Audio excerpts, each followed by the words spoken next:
Bugün dutuyumuzun hadagoyun polunu geçeceğiz. Şu an söktük.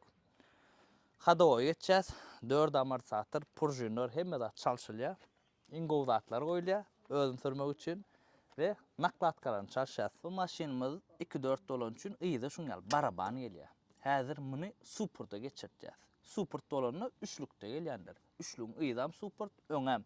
Edil ön yağlık kolya. Ana ön super iyidam edil şun yağlık kolya. Näme üçün superda geçiren ruşno şeklinde de tutacağız ve option tormut tutuculuğu koyuyor. Hemme naklatkalar nedir çalışacağız.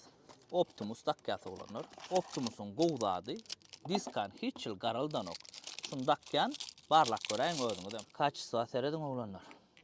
Şul hiç yıl garalt yani değerler diskanı. Bu maşinin önkü naklatkalar gateret garalt yani. Geçenki yağ çalışamda videoda yadın ölçem önkü tigirler gara ıydkam ak kolp dur. Biri kraska septin diye, biri yeni vırzat diye, biri Xitay grant koyupsun, haça bu Dubai grant koyaymalı deyip yazıptır.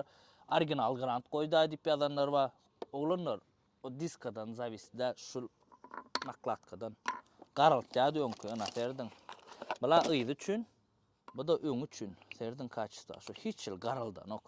Nähili süröňiz ödü. Garaldanna da naklatkan erwetligini anladan ok. Biz naklatkalar vardı. Aýratyn video çekeriz. Yani maşinna howpsuzlyk hakda aýratyn video çeker. Şonda men bular vardı. Köp zat aýdyp berer. Bir maşin alsa gönbiz motoruna seredýäs. Näçe sekundda 100'e çykýa, näçelik motor aýdyp ýöne howpsuzlyk bardy. Hiç kim hissat aýdan ok. Tormunda da serdeli oğlanlar bağ dalmak mesele yok. Hebe başıyla bağ dalya yürü.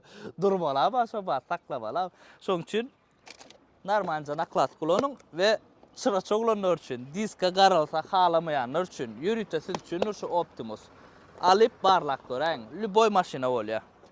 4 tane amortisatör koyat maşina 4 tane kayaba oyaylın.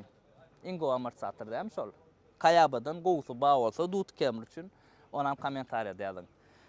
Adıqarlı oğlanlar şu datlar polunu dynalın. Ondan soň bu maşin polunu asfajida gitdi.